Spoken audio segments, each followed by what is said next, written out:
everyone. I'd like to give a warm welcome to all of you out there. As you know, my name is Renee, and you're watching Renee's Health Corner.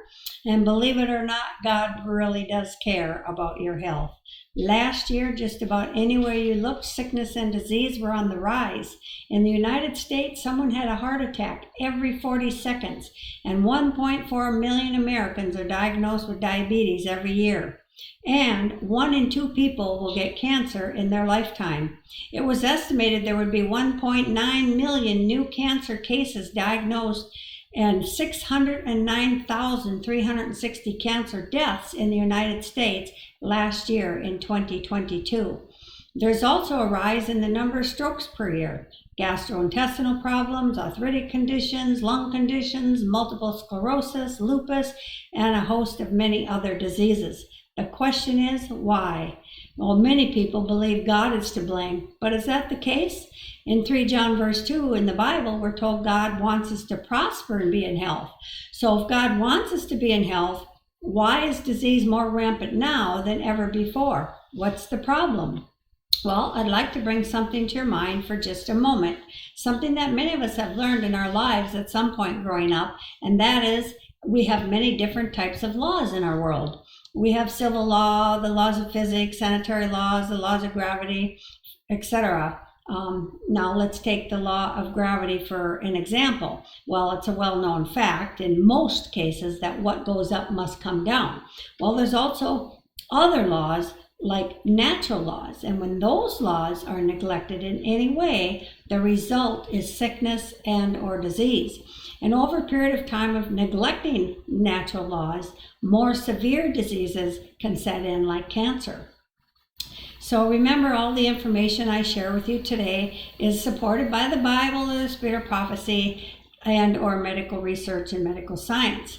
Now, I just ask that you have a listening ear and a sharing spirit so that what you learn, you could pass along with someone and possibly help them someday. Now, over the last quite a few videos, I've been covering the letter N on the subject of nutrition. This is a topic that is going to take several weeks to cover because there's many aspects covered under this one subject. Now, last time I talked about juicing, and today I'm going to tell you all about excitotoxins. In the Bible, in Proverbs 26:2, we're told the curse causeless shall not come. In other words, there's a reason for what happens. And in Job 29:16, it says, the cause which I knew not, I searched out. So we have to ask ourselves why. So if you have a headache, you don't just say, well, I'm going to take a pill. Find out why do you have that headache. And most likely, most common reasons is because you haven't drank enough water. In 1 Corinthians 10:31, it says, whether therefore ye eat or drink, or whatsoever ye do, do all to the glory of God. And 3 John 2 says, beloved, I wish above all things that thou mayest prosper and be in health, even as thy soul prospereth. Now, the Spirit of Prophecy says in Ministry of Healing, page 128, paragraph 1, too little attention is generally given to the preservation of health. It is far better to prevent disease than to know how to treat it when contracted. But it is the duty of every person, for his own sake and for the sake of humanity, to inform himself in regard to the laws of life and conscientiously to obey them. Education should be given on proper diet, we're told, in Counsels on Diet and Foods, page 406, paragraph 4. And LLM, page 545, says our food should be plain and free from all objectionable elements. But let us be careful that it is always palatable and good. And then Counsels on Diet and Foods, page 198, says the idea should never be given that it is of but little consequence what we eat. I love to learn new things, and I'm always willing to change our diet as the Holy Spirit leads me. I've had to make a lot of changes since I first learned about what I'm about to share with you, but I call it an honor and a privilege to follow God in His leading. And of course, it always makes one feel better. Okay, so what is an excitotoxin? Well, it's exactly what its name says. It's a toxin, it's a poison, and exciting is something A toxin is a poison, and exciting is something that excites you, and it causes excitation. An excitotoxin is basically any substance that causes brain cells to become very excited, and they start firing their impulses very rapidly, and they fire so rapidly that the cell will become exhausted and die. This occurs over a period of about an hour. So if you take some brain cells and put them in a petri dish and expose them to these excitotoxin substances, the cells start firing rapidly, but they look normal during that 1 hour period, and then they just suddenly die. This goes on in your brain if you take these excitotoxins into your body. It does the exact same thing. The cells in your brain become excited to the point that they will die, not all, just certain ones. Excitotoxins are a class of commonly used flavor enhancers that overstimulate the brain and are implicated in such diseases as Alzheimer's, Parkinson's, ADD, ADHD, memory and cognitive decline, as well as a host of other hormonal and neurological problems. Every medical journal that has anything to do with the brain and nervous system is filled with excitotoxins. Every research lab that deals with brain diseases, Alzheimer's, Parkinson's, Lou Gehrig's, etc., the number one thing they talk about is excitotoxins. And despite all the money research labs spend to study the brain and diseases, hardly anyone has ever heard the word excitotoxins, and not by accident. It's because the number one source of it in our society is in our food by the industries that process our food, and they're adding it in very large amounts. Russell Blaylock is a neurosurgeon in Jackson, Mississippi. He has done extensive research into the effects of excitotoxins on the human brain, and what he has found is most shocking. Now, he's studied for many, many years. I think it's about 30, if I remember right. Dr. Blaylock was also warned that he would come under attack if he wrote this book called Excitotoxins, The Taste That Kills. Now, Ralph Nader, who's a consumer advocate, became interested at one point, and he was so browbeaten and destroyed by this industry, he said he would never touch it again, and he took on General Motors. He was warned that they would spend millions to keep him from getting his story out. So when Dr. Blaylock wrote the book, he made the argument so tight and well referenced that no one could refute it. He spent lots of time going through hundreds and hundreds of research papers and interviewing the person who coined the term excitotoxins, and no terrible thing happened. Well, except a couple little things, but he got through them, and he got his book published. Now, even though there was enormous pressure to keep this story quiet, it got done. He's been on several radio programs as well as the 700 Club telling his story. Now, health stores won't touch this subject because they sell food with excitotoxins in it, and they call it, quote, health food.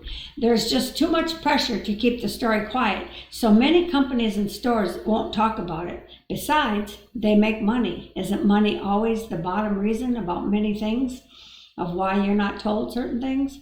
Now, I'm going to tell you the history of excitotoxins and how they came about. In Japan, they used a flavoring substance from a seaweed called kombu, and you dry it or grind it up, and it greatly enhances the taste of food. Well, they used that for thousands of years.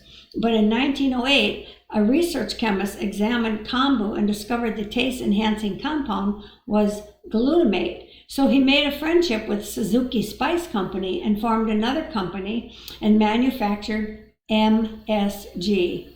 By 1933, they were producing 10 million pounds and putting it in food. MSG, much higher concentration than was in kombu. During World War II, when the rations from Japanese soldiers were tasting better, it was found it was because of MSG. So they called a conference in 1948 and invited all the major food manufacturers like Libby, Campbell's, General Mills, etc. And the quartermasters told them of the incredible MSG taste they discovered, and the companies had problems with the taste of their food because it sat in packages and cans for a while. So it developed a tin taste in cans, and they found out that MSG would restore and magnify the taste in the food and make it better. If it's in soup, it makes it taste very good because it stimulates certain cells in the brain and tongue, so the companies added it and thought. But no one tested it. From 1948 to 1957, it was added to baby foods. Then in 1957, two ophthalmology residents did a research project studying a rare eye disease in humans, and they fed mice MSG. They found the MSG totally destroyed all the nerve cells in the retina of the eye. So they wrote it up in a report and put it in a journal, but it was an obscure ophthalmology journal, so hardly anyone read it. So it sat there for 10 years. Then, in 1968, a neuroscientist found it and thought it was a good way to study eye cells. He found out it not only destroyed eye cells, but critical cells in the brain as well. The parts of the brain that resembles things we see in strokes, low blood sugar, and Alzheimer's. So he thought all he had to do was tell the food manufacturers and they would take it out. But they said they didn't care because it solved their food taste problems, and it was a multi-million-dollar business by then. So he went to Congress and presented the evidence, and the food industry was at the hearing, especially those who made the baby foods, and they saw the handwriting on the wall. So they took the MSG out of the baby food voluntarily. Well, not really, because 10 more years, they still added it in different names. They disguised it. They even put it in toddler foods and baby formulas. Big lies. When it all started leaking out about the dangers of MSG, the industry's reaction was they had their scientists look at it and they told 3 lies. Lie number 1, they claimed their scientists looked at it and said, well, the doses in the experiments were high and you don't see babies and children eating that. They were just using tiny doses. The truth is, humans are more sensitive to the toxicity of MSG than any experimental animals. We are 5 times more sensitive than mice, 20 times more than a rhesus monkey, and newborns are 4 times more sensitive than adults. So, if a woman is pregnant and eating MSG food, it goes to baby and damages the baby's brain because their brain enzymes that normally protect them are immature and have not formed yet. And the blood-brain barrier is immature and not completely formed yet. Now, infant formula MSG added is called casein hydroslates in the formula. So that's what it says on the label. Casein, C-A-S-E-I-N, hydroslates. And that's Hydrolysates. Maybe I'm pronouncing that wrong. Anyway, in the formula, that's what it says. So babies are consuming very large quantities of free glutamate. Okay, lie number 2. Even if it does enter the bloodstream, the brain has a protective system called blood-brain barrier that keeps certain toxins from your blood from entering into your brain, and it would keep the glutamate out and not damage the brain. The truth? It does not protect the brain. There are certain areas of the brain where there's no blood-brain barriers. So anything in the blood goes to the brain. For instance, the pituitary gland. If there's a high enough amount of glutamate in the blood, it will penetrate the blood-brain barrier. Look how many people have had strokes and mini strokes, and they don't even know it. It occurs in silent areas of the brain and opens up the blood-brain barrier, and whatever is in your blood will go through there. Now, here's some frequent causes of blood-brain barrier disruption. Brain surgery, certain drugs, diabetes, head injuries, heat strokes, high fevers, hypertension, which is high blood pressure, infections, iridation, which is x-rays on your head, multiple sclerosis, severe hypoglycemia, and strokes and mini strokes. Now, when we eat MSG, it makes it worse.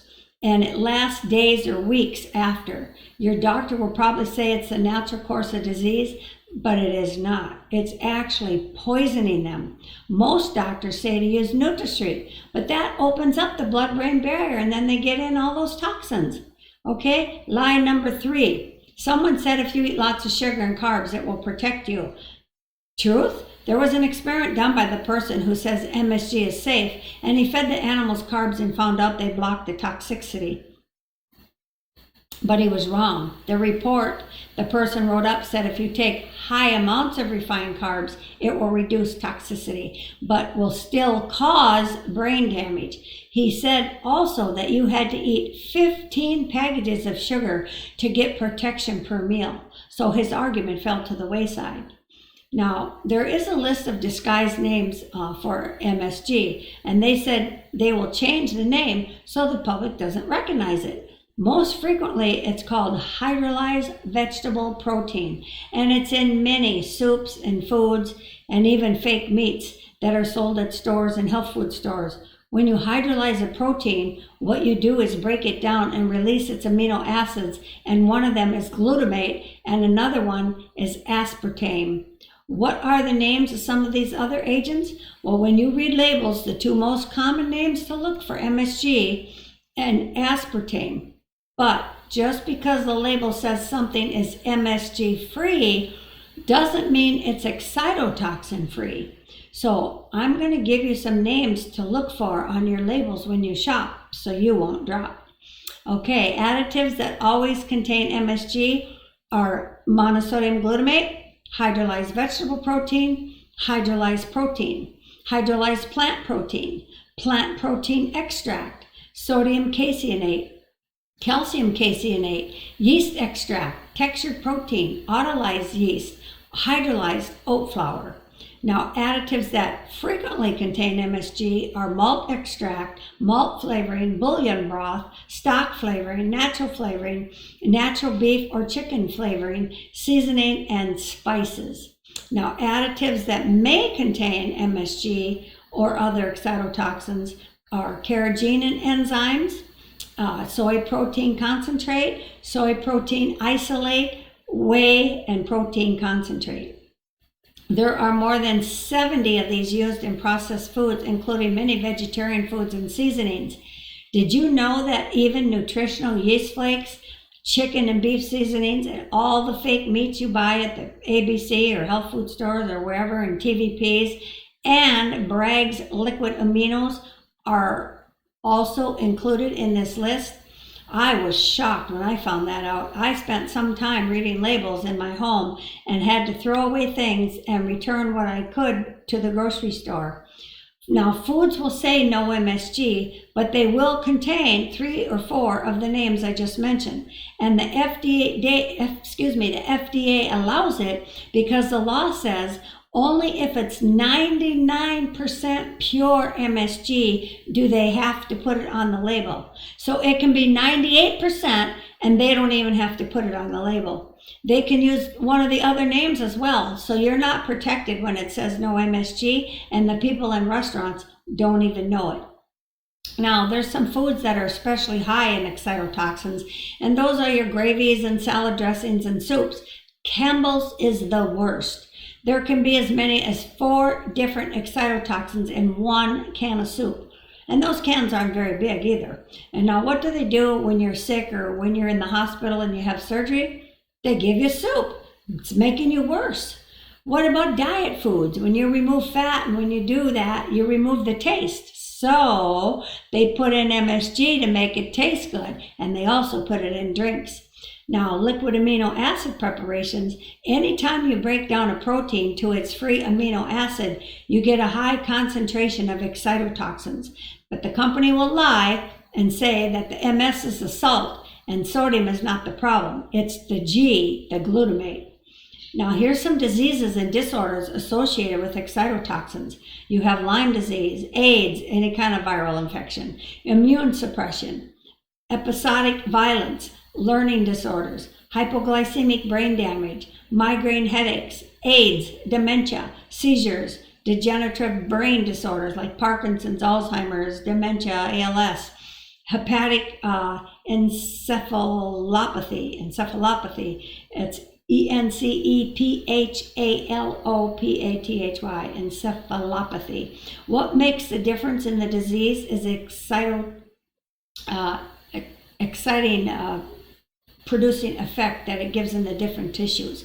Now, if you get a brain injury, most of the damage doesn't happen at the time of the injury. Sometimes it can, but usually not. And it's delayed several hours. So now they discovered its excitotoxicity. If the brain is injured, it releases glutamate from itself because normally glutamate is a transmitter in the brain.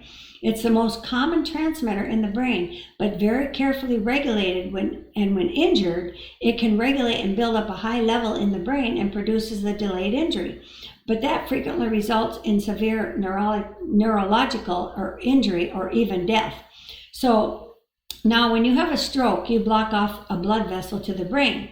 It isn't lack of blood supply to the brain that causes the worst part of the stroke. It just kills a tiny core brain tissue, and around that tiny core, the brain starts secreting enormous amounts of excitotoxins, and that's what causes the devastating aspects of a stroke. If we block those excitotoxins, the stroke is less, and we can do that with something God created called food. The original diet of fruits, nuts, grains, and vegetables, which were added later. The vegetables were added after sin, but that's a whole nother topic. Anyway, glutamate kills brain cells. It attaches to the brain cells and sends signals down to the nerve cells, similar to what happens in cancer and arthritis. Excitotoxins produce free radicals that destroy brain cells, and brain cells are smart. God made them that way. So why add glutamate to your food and let it in your brain? You don't need it. Now here's how excitotoxins can affect your nervous system. It can alter the development of brain pathways. It can destroy certain groups of neurons. Very important part of the brain.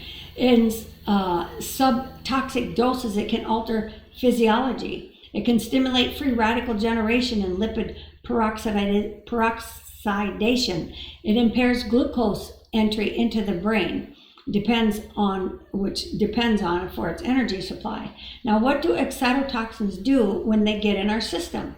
Well, they can alter how the brain forms, and during the last trimester, brain forms in the womb, which is very sensitive to glutamate. It can destroy brain cells or make them even grow in the wrong direction. Excitotoxins produce free radicals that destroy brain cells. Now, MSG in babies, animals, organ weights are smaller, ovaries, kidney, spleen, obese similar to what we see in human children now and adults, impossible to diet or exercise it off because it alters the part of the brain that has to do with obesity. Males exposed can be infertile, and females can be infertile too. Associated with rage, overt aggression, and antisocial behavior, impaired cardiovascular responsiveness, like when you run, high triglycerides, cholesterol, and VLDL, which is very low density, life of protein. It puts at risk for heart attacks, abnormal hypothalamic pituitary adrenal axis. This is in every animal species, not just a mouse. Chickens, horses, sheep, every animal has produced the same thing. This is a toxin, and everybody is affected by it. It's not an allergy or sensitivity, it's a toxin, and everyone is sensitive to it. The effects are produced silently. You will pay the price and see the effects later. Now, glutamate can permanently alter how the connection and pathways are formed and connected in your brain. So very critical during the last 3 months of pregnancy and the first 4 years of a child's life.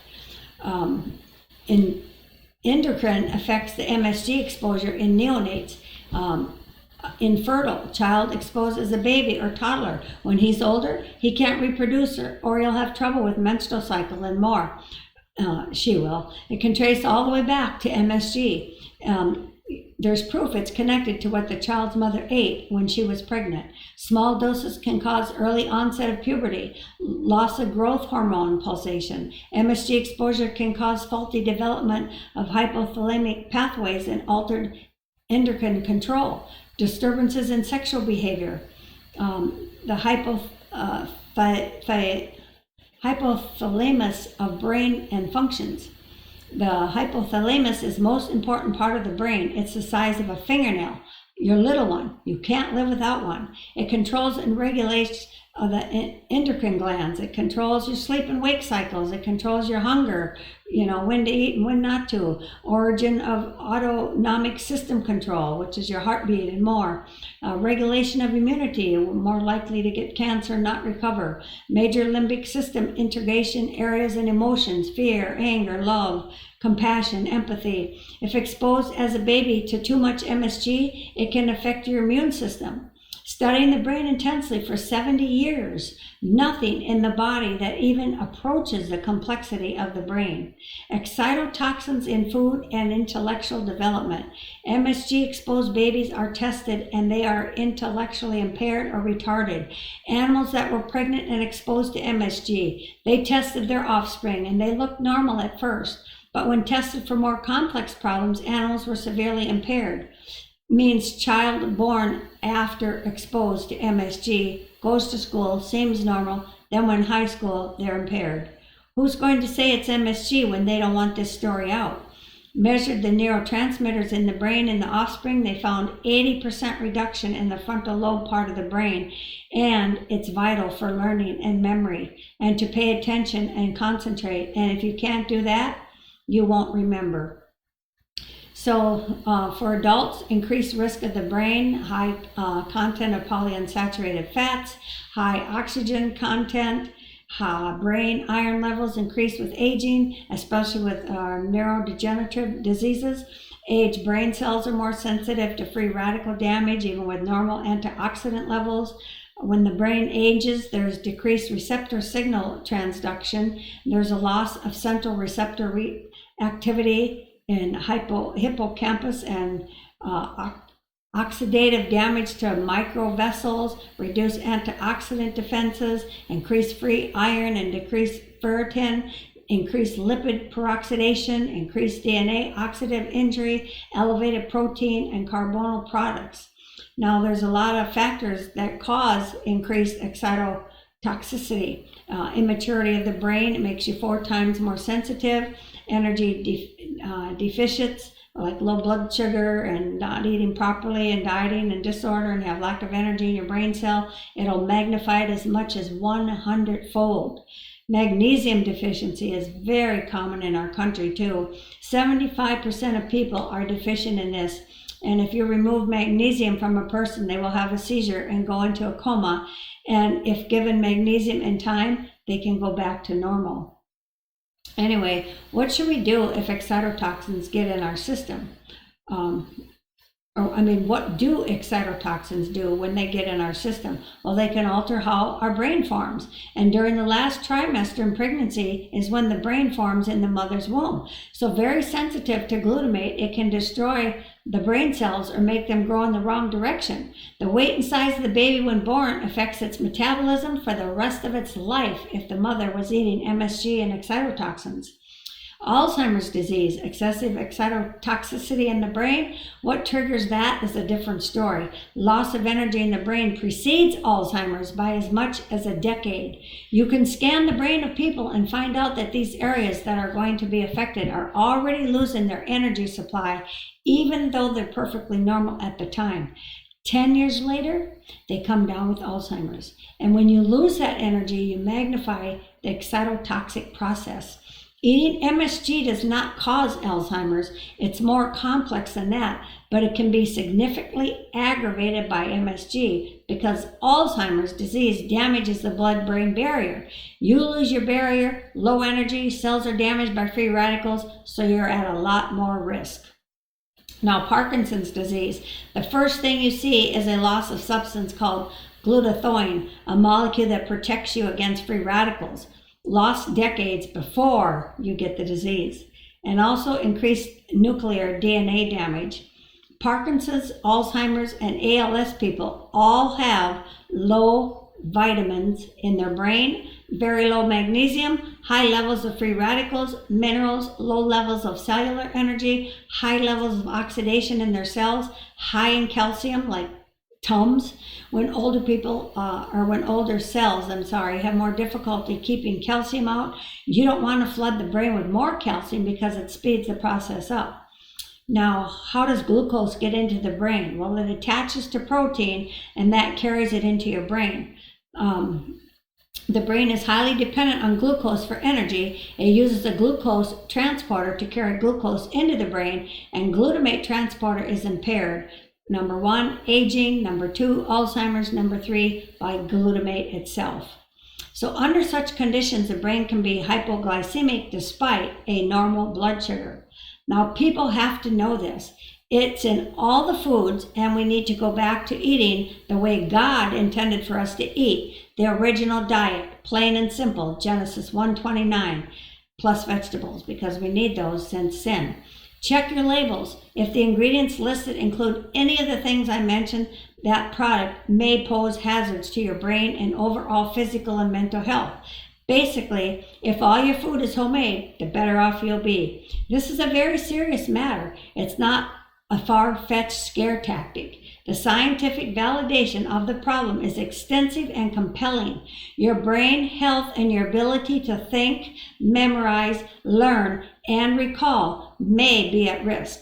For more information on excitotoxins, I strongly recommend the book by Dr. Russell Blaylock called Excitotoxins, The Taste That Kills. Well, that's our time for today. I hope that what you learn will be a blessing to you and to your family. And until we meet again, may the good Lord bless and keep you throughout the new week. And remember, God loves you and He wants you to be in health. So eat that which is good.